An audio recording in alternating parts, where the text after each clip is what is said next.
Apareceu. Pronto. Então, olá, você que está conosco aqui, esse é o canal Paz e Bem.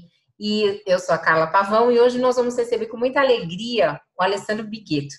E o Alessandro Bigueto, ele é professor, inclusive o meu professor na Pampédia, vocês sabem que eu estou fazendo a pós-graduação em Pedagogia Espírita. Ele é pedagogo, filósofo, tem mestrado em Educação, especialização em História, enfim, não faltam vários chicotes e espírita.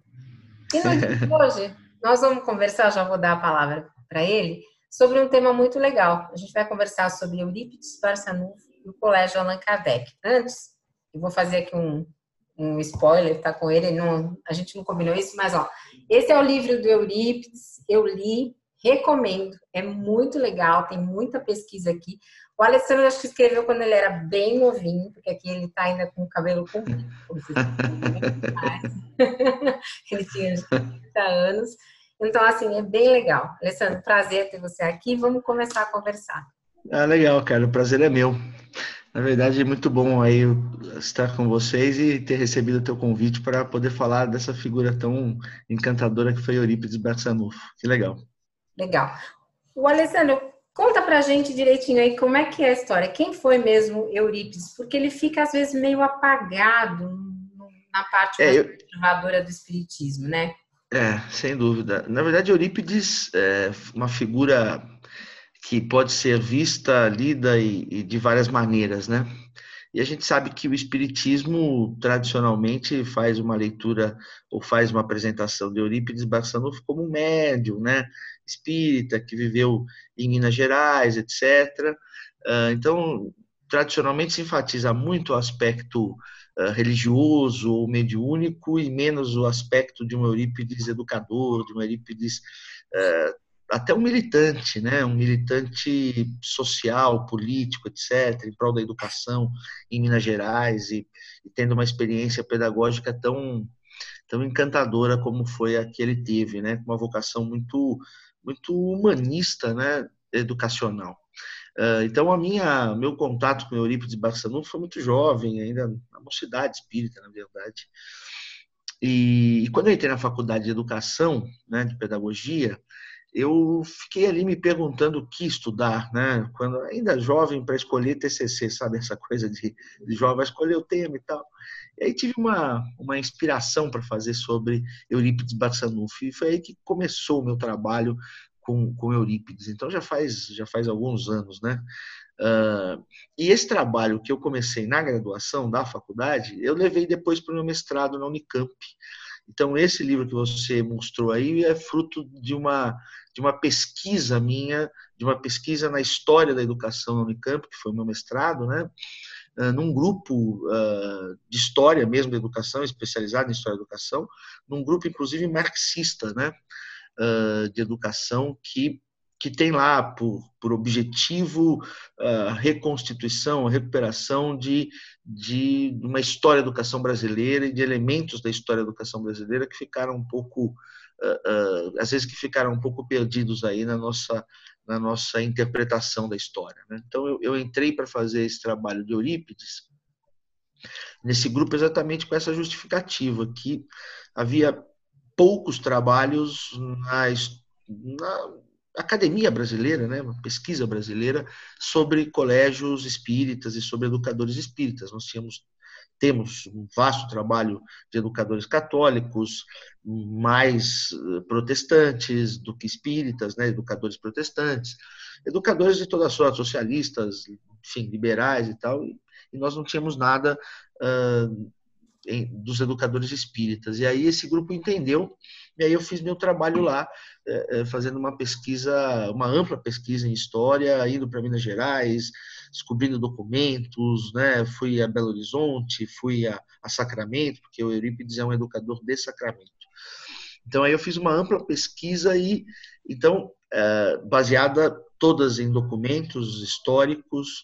Então, esse Eurípides é um Eurípides geralmente não tratado, ou não retratado, ou menos retratado dentro do Espiritismo, né? Então, mas o meu trabalho não foi um trabalho de escrever, muitas vezes, como se escreve dentro do Espiritismo. Não? Foi um trabalho de pesquisa, né, de pesquisa histórica em fontes primárias, etc. Acho que é importante dizer isso porque não é, eu não me aventurei simplesmente a fazer um trabalho, escrever sobre Eurípides Barçanufo, simplesmente porque era um escritor e nada disso. Na verdade, o meu trabalho foi um trabalho de pesquisa num grupo muito competente do ponto de vista da história, no que me deu uma possibilidade muito interessante de descobrir essa figura de Eurípides Barçanufo, exatamente uma figura, assim, tirar um pouco essa coisa do Eurípides médium e focar no Eurípides educador. Eu descobri um Eurípides militante, né, militante político, republicano, né, que não foi fácil fazer essa pesquisa e não foi fácil retratar Eurípides, porque Eurípides não deixou nada escrito. Então, o que eu fiz foi reconstituir, a partir dos relatos de ex-alunos, né, de fontes históricas que eu descobri, o que Eurípides deixou escrito foi atas da Câmara Municipal como vereador. Ele foi da instrução pública, então ele escreveu muita coisa, todos os embates, debates dele na Câmara como vereador e como alguém que militou pela educação pública em Minas Gerais, estavam lá registrados. Então, na verdade, foi a partir daí que eu fui reconstituindo a figura de Eurípides, né? Eu tive a sorte, enfim, de descobrir vários documentos inéditos, né, que ninguém ainda tinha descoberto, com pessoas, famílias ligadas a Eurípides, né, e de pessoas que tinham estudado com ele, de ex-alunos que tinham passado pelas mãos dele. Então, essa documentação exatamente me permitiu descobrir uma figura muito interessante. E, de novo, aquilo que me chamou a atenção, talvez dois traços principais assim de Eurípides, um deles, alguém que entendeu que o fundamento, né, daquilo que é o elemento principal, talvez, da sociedade é a educação, né? Então, militou pela educação em Minas Gerais e foi um militante em prol de uma educação igualitária, em prol de uma educação pública, né? Num momento, eu estou dizendo aqui no início do século XX, né? Então ele foi vereador em Minas Gerais por 2 mandatos, né? Na cidade de Sacramento, 1902 a 1905 e depois de 1905 a 1908, 9, né? E aí ele depois deixou a política, mas foi alguém que trabalhou intensamente em prol de uma escola pública gratuita, laica e que pudesse atingir o brasileiro e pudesse atingir o povo da sociedade, etc. Então, essa foi uma figura, esse foi um traço interessante que eu descobri em Eurípides. E o outro depois é alguém que teve uma escola muito progressista, de muita vanguarda em Minas Gerais e no Brasil, né? Então, essas duas coisas me chamaram muito a atenção em Eurípides Barçanufo, que aí, claro, não foi só isso, né? Ele foi médium, ele foi alguém que trabalhou pelo espiritismo, né? Ele era católico, se converteu e depois ele teve um trabalho muito muito extenso no espiritismo, mas o que eu achei mais importante valorizar foi esse sujeito, o educador, né? Uma vocação humanista e de desenvolvimento, entendendo a educação como elemento fundamental para o desenvolvimento humano, e, do outro lado, um sujeito que militou politicamente pela educação. Então, acho que essas duas características foram fundamentais, assim, que me tocaram muito. Eu achei bastante curioso aqui no seu livro, quando você fala das atas, né, de 1908, que ele queria que tivesse um orçamento municipal para manutenção das escolas públicas e acabou enfrentando um embargo, né, violento. Até a Comissão de Finanças falava, não, isso não é possível, né? Para a gente ver como esse descaso com a educação não é uma coisa contemporânea, né? É uma coisa que Não, vem lá de trás. já vem lá de trás. É certo que o período republicano, né, brasileiro, que nós estamos, nesse momento, nós estamos falando da República Brasileira, né? Então, esse período republicano é um período em que nós temos no Brasil muitos discursos valorizando a educação, né? E muitas ideias chegando ao Brasil inovadoras, né, do ponto de vista educacional. A gente vai ter, então, aqui, por exemplo, a chegada de ideias que vêm da Europa, né? Então, ideias de educadores como Pestalozzi, como Rousseau, etc., um arejamento, há todo um discurso republicano em prol da educação, né? Em prol de uma educação, exatamente de uma educação laica, de uma educação, né, já não mais na mão da igreja, né? Que a igreja pudesse deixar a educação no sentido do Estado tomar conta da educação, né? De uma educação para todos, etc. Mas então já dentro do espírito republicano, mas no fundo, né, o discurso sempre foi muito interessante no Brasil, mas de fato as coisas que foram produzidas e feitas, né, a prática sempre foi uma prática bastante descolada ou distante desse discurso. Não? Por um lado, o discurso sempre valorizou muito a educação, mas na verdade a gente sabe que no fundo o que era destinado de compromisso político com a educação sempre foi muito aquém do que foi o discurso, né? Então, nesse contexto, a gente vê um Eurípides muito preocupado que a educação ali em Minas Gerais e que a educação na cidade de Sacramento pudesse receber mais incentivo do governo, mais verba, mais atenção, né? Porque exatamente ele entendia que esse era o elemento principal promotor do desenvolvimento da sociedade, do desenvolvimento do ser humano. Né?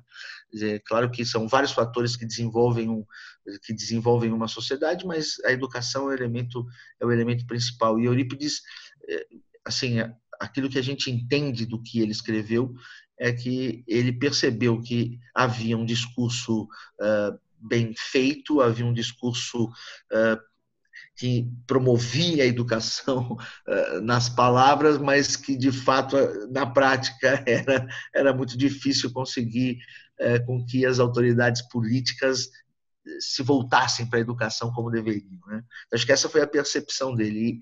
E ele, o tempo todo, politicamente, fez uma crítica a isso. Né? Então, a gente percebe que os embates que ele tinha com os seus parceiros da Câmara Municipal era exatamente essa, que se preocupasse mais com a educação, que as verbas para a educação pudessem ser mais bem aplicadas ou que existissem verbas. Né? Então, meu compromisso de Eurípides era esse, né? De exatamente conseguir com que esse dinheiro promovesse de fato a educação. Né? Ele, por exemplo, se esforçou muito para que chegasse em Minas Gerais um grupo escolar. Né? Então, as escolas eram escolas isoladas, né? Escolas que tinham um professor e esse professor dava o conteúdo ou formava alunos de diferentes classes numa mesma sala. Né? Então, você tinha lá alunos do primeiro ano, segundo ano, terceiro ano, todos dentro da mesma sala de aula e tal. E Eurípides, ele se incomodava muito com isso, porque ele achava que era necessário um grupo escolar, aquilo que nós conhecemos hoje como a escola, né? Com diretor, enfim, com vários professores, etc. Então, ele se esforçou muito para que ele pediu verba para isso inúmeras vezes e ele sempre teve negado o seu pedido. Isso o incomodou. Esse foi um dos pontos que fez com que ele deixasse a política, né? A falta de verdadeiro compromisso com a educação e com aquilo que a gente tinha de uma educação mais do ponto de vista daquele período mais progressista, né? Que seria um grupo escolar formando mais alunos, né? Dando a possibilidade de uma maior universalização para a educação, uma educação compromissada já com o espírito de laicidade, já, né? Pensando numa nova formação, não mais uma formação só para uma determinada denominação religiosa, né, mas respeitando a liberdade de pensamento, a liberdade de escolha, né, que estava na Constituição brasileira, né, o que embasava o período republicano. Então, exatamente isso foi o principal compromisso dele como político, mas ele teve muito mais decepções como político do que de fato conseguiu realizar aquilo que ele imaginava. Realização. Eu acho até por isso, quer dizer, é que ele então resolve. E você travou ali. Oi, acho que a gente travou aqui. Vamos ver se ele consegue voltar, senão, agora que a gente entrar numa parte bastante importante. Vamos ver se o Ale voltou. Ale, deu uma travadinha, a gente perdeu essa Travou. última fala. Isso é comum, às vezes a internet dá uma parada. Mas deixa eu retomar. Você falou que politicamente ele não teve tantas realizações, né? É. E tinha muita, na verdade, tinha muita propaganda, né? A pessoa fazia propaganda da educação. Agora a gente chegou num tempo tão obscuro que nem tem Mas isso nem isso tem mais, né? mais. Não, Já isso é já não é mais. negativo mesmo, já fala, não vou investir, vou acabar com tudo e pronto, e É. essa fase Pois é, atualmente. Então, pois é. mas eu queria que você contasse um pouco do Colégio Allan Kardec, você está até hoje, né, envolvido na educação, em colégios. Então, como é que a gente atualiza também essa proposta do Eurípides para os dias que a gente está vivendo? Será que tem gente que já entendeu a proposta dele? Então, eu queria que você contasse um pouquinho sobre o colégio e sobre isso. A sua pergunta é boa. Então, só para né, a gente engatar aí os dois temas, então, de novo, eu acho que ele caminhou para ter o próprio colégio diante de algumas desilusões que ele teve como alguém militante politicamente dentro da educação, né? Então, ele abandona aí a política e ele caminha. Ele já tinha o colégio, né? O colégio de 1908, mas aí ele se dedica de corpo e alma ao colégio, né? Quando ele abandona a política, ele se dedica de corpo e alma ao colégio. E o Colégio Allan Kardec, eu acho que foi um colégio que deixa uma marca na história da educação brasileira. Ele é de 1908 até 1918, então ele funcionou em torno de 11 anos, mais ou menos, né? Então é um período curto, né? Eurípides já tinha tido uma experiência educacional num outro colégio que era o Liceu Sacramentano, né? Não se sabe bem pelos documentos se ele era dono, se era um colégio em forma de tinham vários donos, não se sabe bem como funcionava esse colégio, sabe-se que ele era professor lá. Mas o colégio Allan Kardec era um colégio que ele estava à frente, ele era o dono, né, do colégio. O colégio nasce também, além de uma desilusão política, também dessa coisa da conversão dele, né, ao espiritismo, né? Sabe-se que ele era católico militante, conhece o espiritismo a partir de pessoas da família dele e tal, e aí ele se converte. Isso foi uma coisa difícil, a gente sabe em que contexto era esse, né? Os espíritas naturalmente eram perseguidos, ele foi perseguido, né? Foi perseguido por ser espírita. A gente lê em jornais da época, por exemplo, em Minas Gerais, né? Jornais de 1900 eu tive a oportunidade de ver vários jornais de época em Minas Gerais e praticamente era comum encontrar artigos contra o espiritismo, né? Então, de pessoas acusando o espiritismo de seita demoníaca, de coisas desse tipo. Então, Ainda foi isso tem, que ele né? enfrentou, né? Ainda tem, não Não, entre ainda tem, com certeza. canal, né, que a gente tem uma postura muito aberta, né? Então é um canal interreligioso com postura totalmente aberta. Mas se você vai para o meio conservador, né? Outro dia eu estava num táxi de uma pessoa que se dizia da congregação e ele falou para mim, na hora que eu falei que era espírita, ele falou, nossa, mas a senhora mexe com isso. Pois pois é. Isso ainda não desapareceu em pleno século XXI, né? Mas, de qualquer maneira, é isso, né? Ainda esse nosso ranço histórico pesado, né? De intolerância, né? De não compreensão da liberdade de consciência, etc., que é um valor fundamental republicano e que é um valor muito importante no Estado laico, né? E muito importante do ponto de vista das relações humanas, da dignidade do outro, etc., né? Que é aquilo que fundamenta as nossas relações, né? Então, e Eurípides viveu isso na pele de maneira muito dura, os embates que ele teve, inclusive na cidade de Sacramento, né, os jornais lá, que eu tive a oportunidade de ver, os debates que ele teve, inclusive, com as figuras religiosas da época. Então, em 1913, por exemplo, um jornal famoso desse período em que ele teve um embate lá com um padre que ele estava em Sacramento e que vinha de Campinas e que era um padre muito famoso e tal, que ia debater com ele. Então eles debateram lá e tal, um clima bastante interessante de debate, né, com as pessoas as pessoas participando e vendo e tal, o debate, uma coisa meio em praça, assim, uma coisa bem, talvez, não sei, medieval, mas de qualquer maneira o debate foi muito acalorado, né? E depois eles selaram lá um acordo de paz e tal. Mas Eurípides sofreu muito com essa conversão.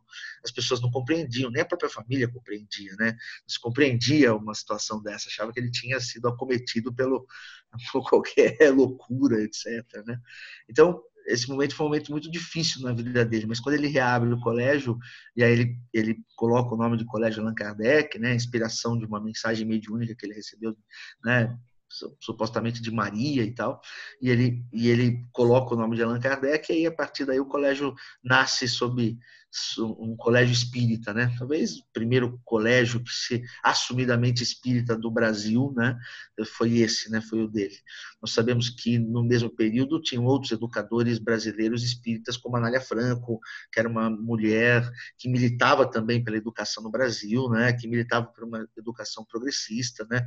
A inclusão dos negros, etc., das meninas, uma educação feminista e tal.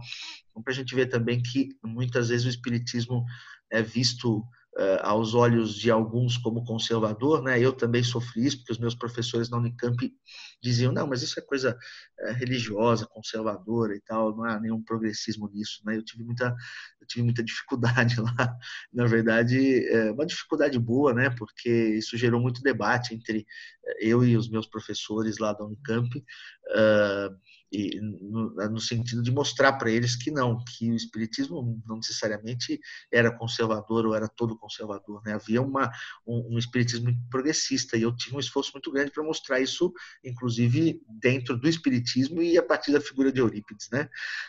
Então mostrar que havia inclusive uma relação entre espiritismo e socialismo, né? Leon Denis tinha escrito um livro, Espiritismo e Socialismo, e eu defendi isso lá em relação a mostrando isso aos meus professores e tal. Então foi um diálogo muito bom, exatamente para mostrar que é possível, né? Tivemos vários espíritas progressistas e é possível fazer uma leitura progressista do próprio espiritismo historicamente, né? Com vários elementos progressistas e transformadores da sociedade, do desenvolvimento humano, da educação. E Eurípides está exatamente entre esses, né? Então o Colégio Allan Kardec nesse momento foi um colégio exatamente muito preocupado com uma educação espírita, mas com uma educação espírita muito progressista, né?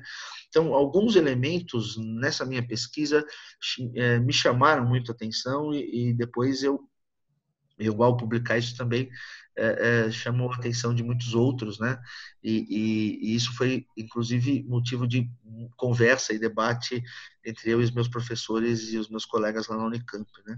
Então, veja, do ponto de vista social, nós temos um colégio de muita vanguarda, né? Um colégio muito único, assim, que todos esses elementos combinados, nós temos talvez em alguns colégios hoje, né? Mas nós estamos falando de um colégio de 1908, de 1909, de 1910, né? Então, veja, os colégios no Brasil nesse período, eles eram colégios em geral extremamente conservadores, né? Eram colégios em que se castigava, eram colégios em que o aluno não podia praticamente não podia se dirigir ao professor, né? Uma disciplina sempre muito rígida, né? Alunos apanhavam nos colégios, né? O meu pai tem 73 anos. Na época dele de escola, né, de grupo, ainda tinha palmatória, Isso. era freguês da palmatória, né, que você pega e o milho. Ele cansou de ficar ajoelhado do milho desde os 4 anos de idade, porque ele era terrível. Então, Pois é. o milho e ficava. Então, você imagina, você vem num colégio misto, sem castigo, com práticas artísticas, com liberdade, todo um componente Exatamente. moral que você vai falar que não é a moral que o povo fala hoje, não, tá, gente? Sim, sim. É uma moral no sentido de liberdade, né, Alê? Ser Isso. livre, né? É. E ainda você vai acolher os pais para eles frequentarem, não vai ter nota. Então, um monte de coisa que nem hoje. Imaginar isso num colégio de 1908, assim, né? A gente nós tivemos algumas experiências dessas na Europa, né? E Eurípides não teve contato com essas experiências europeias. Então, isso muito na intuição dele, né? Ou na própria, talvez, leitura dele libertária do espiritismo, né? Então, quer dizer, a leitura dele libertária do espiritismo, em que o espiritismo confia, né, na liberdade e no processo de autoconstrução, né?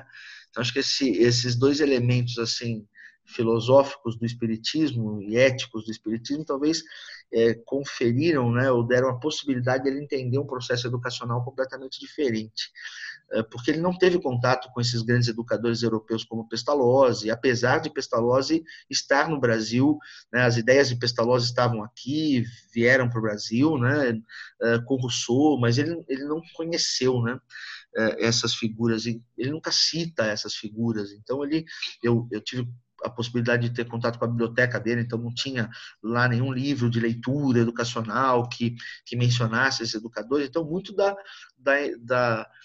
intuição dele e também muito, acho que, da formação espírita que possibilitou ele enxergar um processo educacional diferente.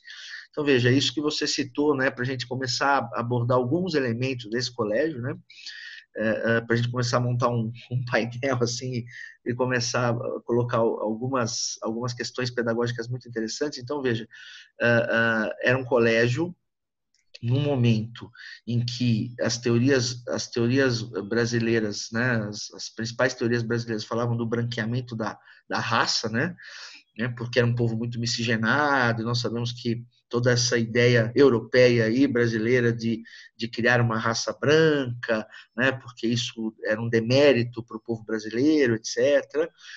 Eurípides teve um colégio que foi um dos primeiros colégios do Brasil, provavelmente, a ter um professor negro, né, a terem alunos negros, né?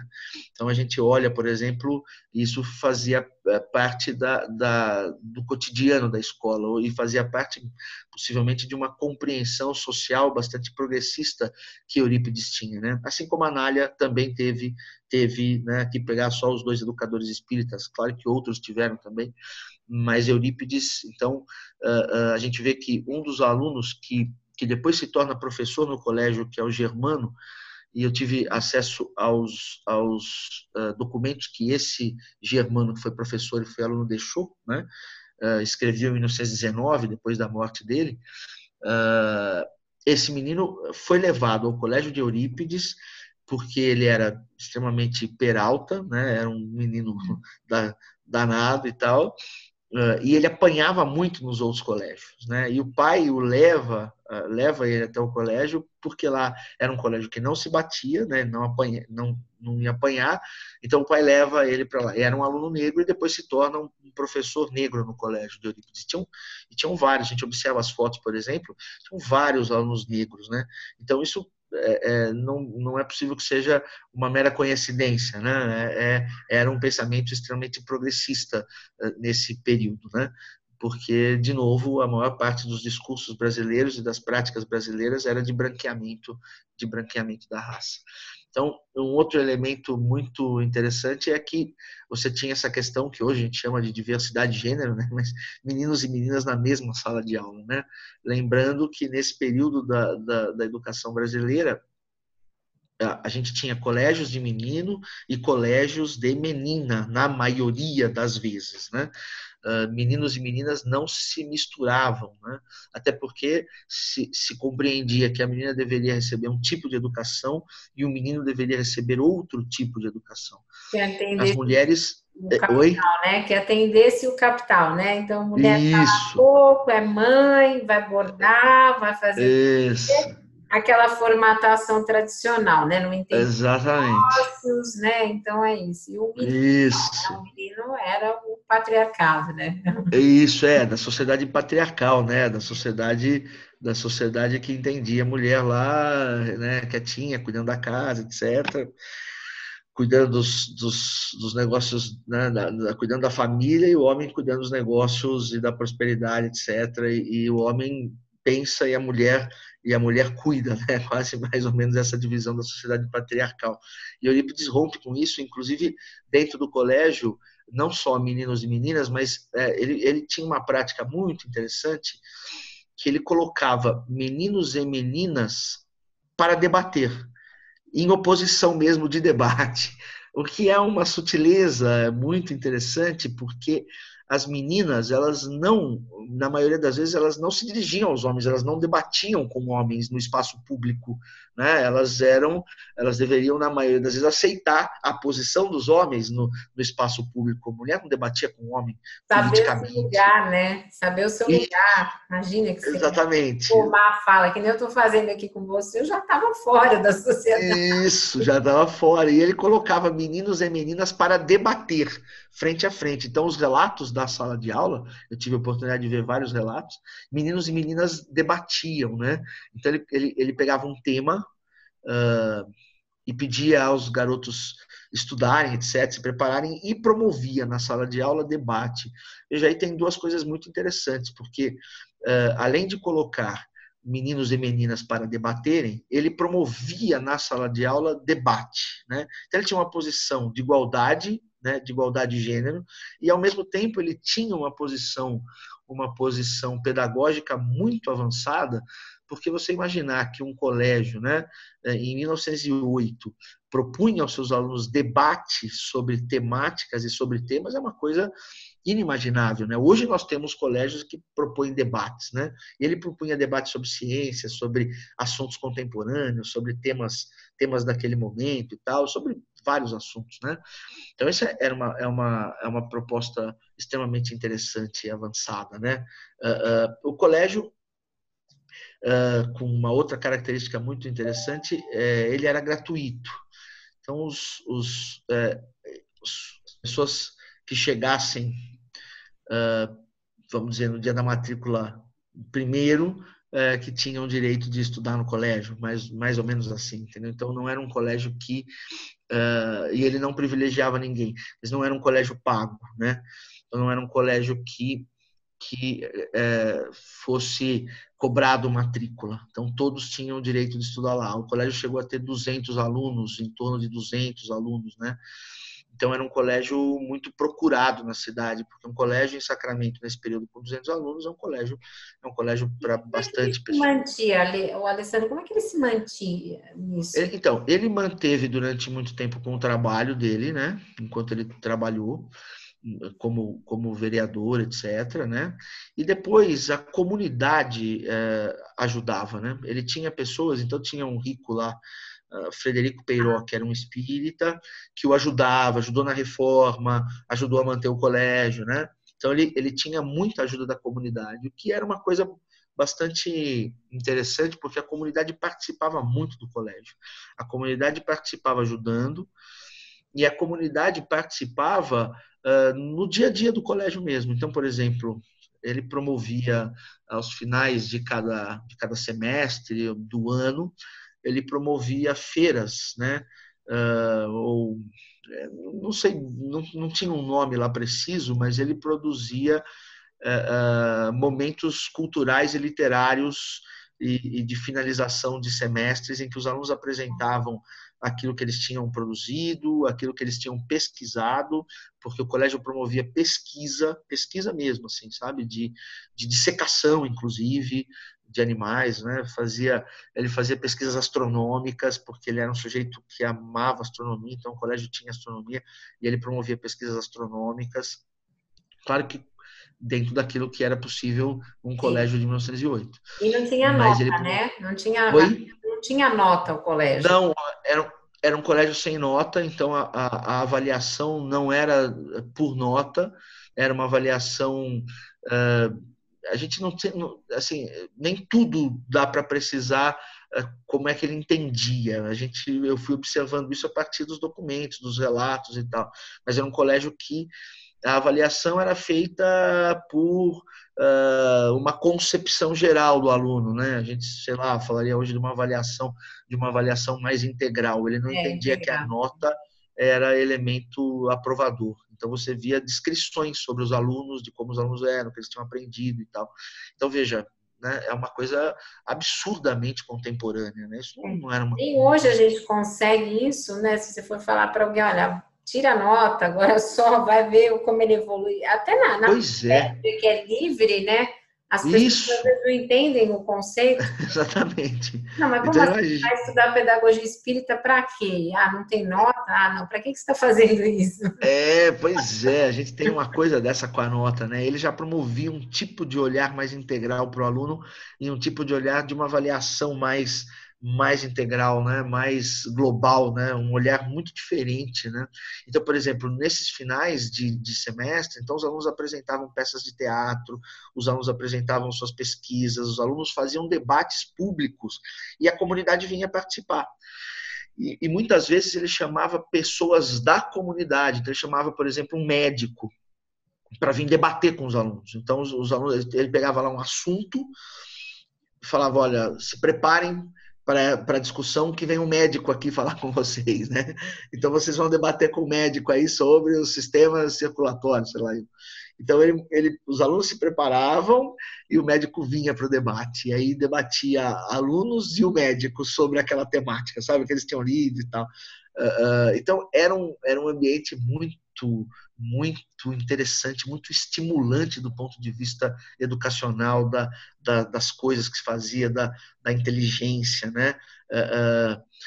Um colégio com pesquisa, um colégio com debate, um colégio com investigação, um colégio com aulas passeio, então os alunos saíam do colégio para passear pelos campos e tal, pela cidade, então, e os Era alunos meio descreviam peripatéticos esses passeios, eram meio com os isso, peripatéticos. parecido lá com Aristóteles, né, os peripatéticos que ensinavam andando, né, caminhando e tal, mas eles paravam em alguns lugares no campo para conversar sobre assuntos da vida. Então era muito interessante essas aulas passeios. Faziam ginástica e também conversavam sobre assuntos livres, assim, temas livres. Então, às vezes, coisas que chamava atenção naquele momento, ou temas, então, por exemplo, tem um relato de um momento em que eles estavam discutindo sobre a natureza, sobre a importância da natureza para o ser humano, de uma vida mais integrada à natureza. Claro, eles estavam muito mais na natureza do que nós estamos, né? Era uma cidade do interior, etc., uma cidade pequena, né? Mas eles discutiam sobre coisas muito interessantes, né? Um aluno relata, por exemplo, que numa ocasião Eurípides, porque Eurípides tinha isso, né? Ele era médium, então ele tinha a mediunidade fazia parte do dia a dia do colégio, né? Então tem um relato lá que me chamou muita atenção, entre outros tantos, mas um deles que me chamou muita atenção, que Eurípides olhou para uma pedra e disse: olha, a matéria tem muita energia. O homem um dia vai descobrir a energia da matéria. E aí diz que eles conversaram um pouco sobre isso e os alunos entenderam bem. Ele disse que entendeu bem e esse aluno Germano disse que depois ele entendeu o que o Eurípides estava querendo dizer. E ele falou: ai do homem se usar isso para o mal. E foi a energia atômica, né? Usada para bomba. Então tinham coisas assim muito saborosas assim nesse cotidiano do colégio, sabe? Então, por exemplo, Eurípides dando aula de história, os alunos descrevem, e nem todos os alunos eram espíritas, mas eles estavam acostumados com aquilo. Isso é uma coisa muito curiosa. A Uh, bipolaridade dele. é muito interessante. Então, ele diz que os alunos diziam que nas aulas de história se desdobrava, né? Então, por exemplo, eles estavam no período da Primeira Guerra Mundial, né? 14 a 18 ali, né? Então, o Eurípides ia ao fronte de batalha em espírito e voltava e contava o que estava acontecendo no fronte de batalha. Os alunos achavam aquilo sensacional, né? Interessantíssimo, né? Porque ele estava mais ligado, mais online que a internet, né? É. Era absolutamente Filme, instantâneo. né, do que ver aqueles filmes de ficção científica. Isso, Na hora o pacote. Eu também, se eu exatamente. estivesse lá, não sei se eu estava, mas se eu estivesse lá, eu ia achar o máximo. O Nossa, máximo. olha, Tanto que há relatos de que a notícia do fim da Primeira Guerra, Eurípides deu no dia. Né? Diz: está sendo assinado o Tratado de Versailles. A notícia oficial chegou 5 dias depois à cidade. Né? Dada a demora, claro, da informação de internet, não tinha nada, né? A informação demorava para valer, para chegar e para circular. E ele deu a notícia em primeira mão para todo mundo lá e tal. Então, essas coisas do colégio eram coisas assim muito interessantes. Os alunos faziam teatro, os alunos escreviam as próprias peças de teatro para encenar, né? Então, isso então foi um colégio com uma dinâmica educacional, com uma dinâmica pedagógica que somente hoje nós compreendemos, né? Ainda quando compreendemos, né?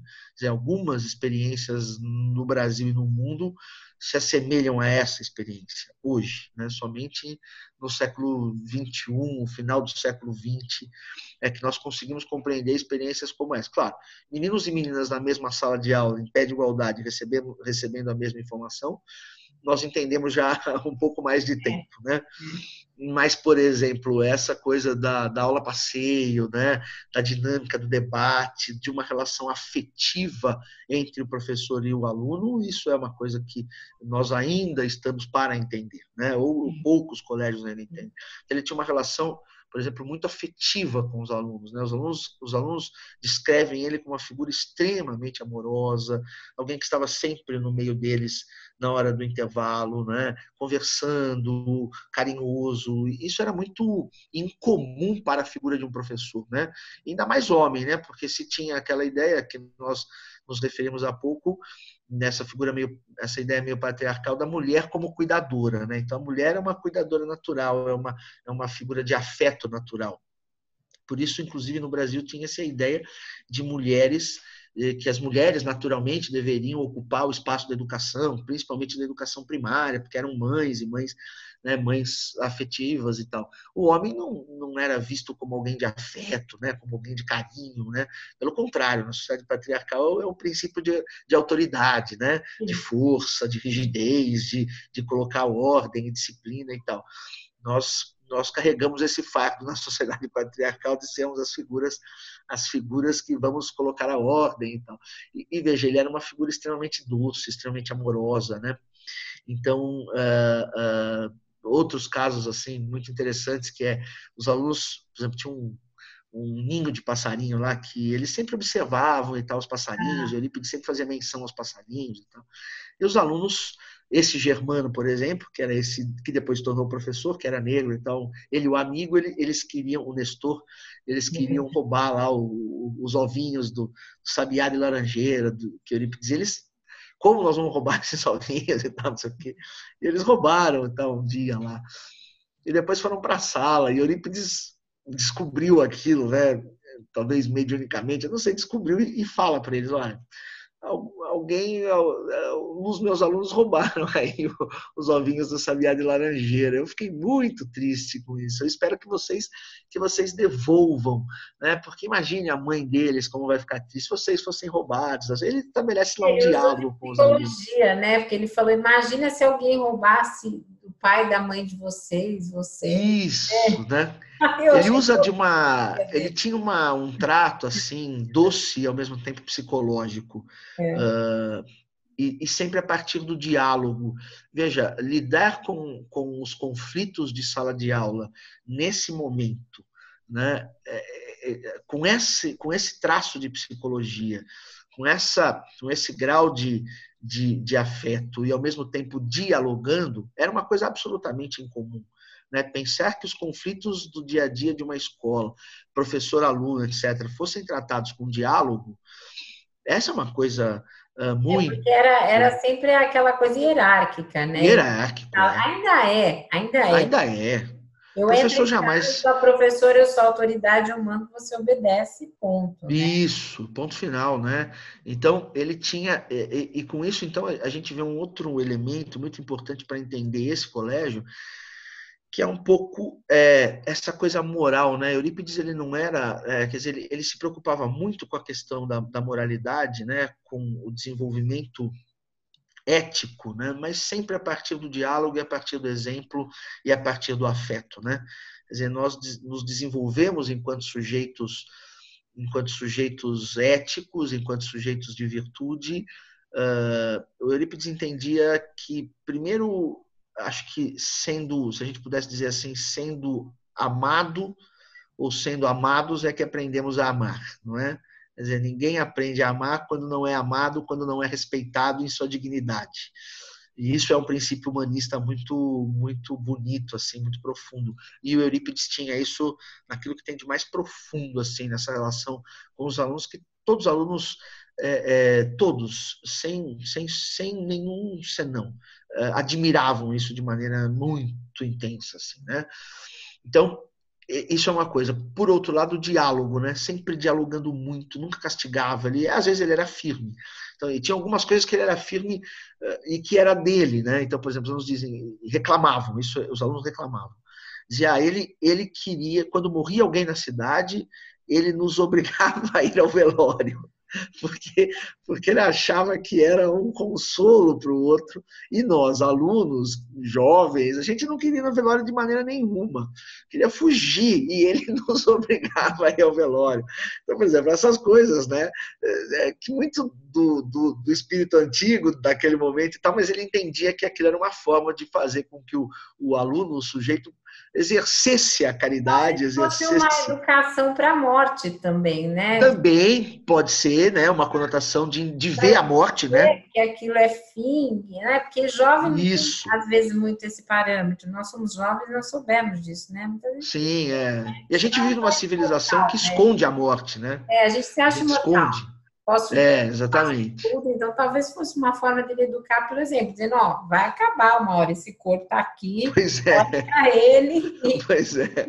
se apruma, se conscientiza. Isso, se aprova. Mas ele incentivava muitos alunos a se respeitarem, a viverem fraternalmente, né, dentro do colégio, a viver como uma família e tal, e se ajudarem, assim, meio que uma rede de relações virtuosas existia no colégio, de ajuda mútua, sabe? De um ajudando o outro e tal. Ele cuidava no próprio colégio de doentes que existiam, porque ele tinha uma veia medicinal muito grande, ele tinha uma característica medicinal. A medicina, na verdade, era o primeiro sonho, o grande sonho da vida dele. A educação foi o segundo. Ele não realizou a medicina, né? Não pôde realizar. Então ele tratava, ele tinha uma coisa lá com a homeopatia, receituários e tal, que ele recebia do Bezerra de Menezes. Ele até sofreu um processo de medicina ilegal, né? Ele foi processado por isso. E depois, enfim, se livrou do processo, eu vi o processo lá e tal, os elementos todos do processo, e depois foi absolvido, enfim, mas de qualquer maneira ele incentivava muito essa coisa do cuidar do outro, sabe? Eu acho que esse é um traço muito importante de quando nós pensamos a educação moral, né? Porque muitas vezes nós pensamos a educação moral como sermão ou falar demais, né, ou dar um conjunto de princípios que o outro deve seguir, quando no Também um fundo exercício de autoridade, né? A gente nós pensamos isso, nós pensamos sempre como um exercício de autoridade, né? mostrar o que, olha, vou mostrar como faz.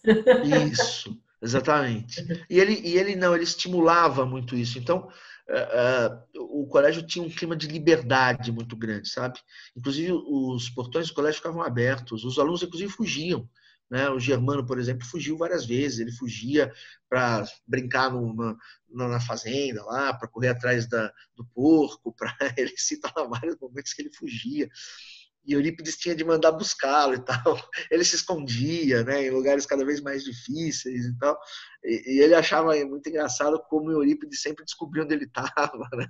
E, pois com uma Né? capacidade mediúnica tão grande como a dele, né? E aí mandava buscar ele de volta e tal. Mas ele termina, né, os relatos dele dizendo, olha, para mim foi uma experiência muito, muito linda na minha vida, porque eu só me tornei o que me tornei porque ele foi professor, ele foi alguém, né, graças a Eurípides, né? Ele disse, se Eurípides não tivesse estado na minha vida, eu não teria, provavelmente o meu caminho teria sido muito diferente desse, né? Ele termina o texto dele de uma maneira muito, muito bonita, assim, né? E ele, inclusive, termina dizendo exatamente quando vem a gripe espanhola, né? Porque Eurípides morreu ali na gripe espanhola, assim como a Anália também morreu, né? Exatamente, vitimada pela gripe. E ele então, ele vai até Eurípides buscar um remédio lá homeopático, e todos estavam muito preocupados e tal. Ele, né, narra, as casas ficavam todas fechadas, aquele clima terrível que foi. E aí, então, Eurípides disse para ele, olha, não, fique tranquilo, está aqui o seu remédio, você não vai morrer, pode ir para tua casa e tal, mas eu vou morrer, diz para ele, eu vou morrer ainda, vou morrer agora, né, por esses dias aí, não fiquem tristes e tal. Aí diz que ele saiu da casa de Eurípides muito triste, e Eurípides diz para ele, brinca com ele, fala, olha, e veja bem, hein, se você continuar fazendo o que você sempre fez, as suas peraltices, eu vou te ver e eu volto para puxar o seu pé. Faz uma brincadeira assim com ele, sabe? E aí ele acha muito engraçado e tal. E aí ele diz que logo depois, naquela semana, Eurípides veio a morrer e tal. E aí ele diz o vazio que ficou na vida deles, a falta de Eurípides, né? Porque eles eram jovens ainda, né? E todos muito ligados. Então eles descrevem sempre que quando chegava as férias no colégio, por exemplo, eles se sentiam muito tristes porque não iam mais poder ficar com Eurípides durante um mês, 2 meses, enfim, que era o tempo de férias. Então ele foi uma figura assim muito presente humanamente para aquelas pessoas, né? E que entendeu que o grande elemento transformador de uma sociedade, você não pode transformar uma sociedade sem o processo educacional, né? Sem a educação. E que eu acho que foi um pouco daquilo que as grandes figuras da educação também entenderam, né? E os grandes movimentos educacionais também entenderam isso, né? Os movimentos progressistas na educação ou os movimentos progressistas sociais entenderam que um elemento fundamental para a formação do ser humano, para o desenvolvimento daquilo que o ser humano tem de mais belo, de potencial, de uma nova consciência, etc., passa necessariamente por uma renovação do processo educacional. E Eurípides entendeu isso de uma maneira muito bela, assim, muito, muito profunda. O legado que ele deixou, acho que é um legado que todos deveriam conhecer, né? Por isso me esforcei tanto e me dediquei para que essa pesquisa ficasse tão, claro, não é uma pesquisa perfeita, é uma pesquisa com muitos limites e problemas, mas para que essa pesquisa fosse bem feita e fosse publicada, e para que a gente pudesse conhecer essa figura tão generosa do ponto de vista humano. E por incrível que pareça, enfim, os meus professores, depois do fim da pesquisa, eu me lembro, na minha própria banca de defesa da pesquisa, eu chamei um professor espírita, que era da Unicamp, e o meu professor, Sérgio Castanho, era um professor ateu, marxista e tal. E teve um debate lá, um embate entre eu e o professor espírita na defesa. E aí, depois que acabou o embate, o Sérgio Castanho tomou a palavra e defendeu o meu trabalho. E me defendeu. E depois foi ele que fez, inclusive, o prefácio do livro. É ele que faz o prefácio do livro e faz o prefácio de maneira muito, muito, muito bonita, muito profunda e tal. Então, eu acabei também conseguindo, né, levar ou mostrar, né, academicamente a importância dessa figura histórica, o trabalho que ele deixou, e que, de fato, não recuperar Eurípides na história da educação é deixar uma lacuna, né? Seria deixar uma lacuna muito grande na história da educação brasileira, porque esse colégio foi um colégio que deve nos inspirar ainda por muito tempo. É bom, agora do jeito que tá, vai ser uma inspiração. Não, sem dúvida. Mas nós esperamos que esse momento passe, né? A nossa esperança, né? Aliás, a história é um pouco... A gente precisa compreender um pouco o movimento da história, né? A história é dialética, né? Ela é pendular, né? Nós tivemos um momento de um pêndulo indo para um lado e agora o pêndulo vem para o outro com uma força muito grande, né? Que é as contradições da história, as contradições do tempo, né? Então, se a gente entende assim, a gente entende que esse momento passa, né? Faz parte das contradições, faz parte do movimento da história, né? O conservadorismo também faz parte da mentalidade das pessoas, quando você né? está inserido nela, às vezes a gente tem que segurar o pêndulo e falar, para. Pois é. Porque é sofrido, né? Mas acho que é sofrido. Quando ele volta, é sofrido. Mas acho que é bom também para as pessoas desenvolverem um senso crítico, né? Enxergarem um pouco, enxergarem esse discurso e tomarem um pouco de um certo, de uma certa crítica e olhar para esse discurso e se incomodar um pouco com esse discurso, né? Eu vejo várias pessoas que conservadoras e que votaram nesse projeto, etc., incomodadas um pouco com o discurso, com a mentalidade, com a maneira, né, com a falta agora, de... segundo as pesquisas, a gente só tem 12% que aplaude, então já está melhorando. Pois é, veja só.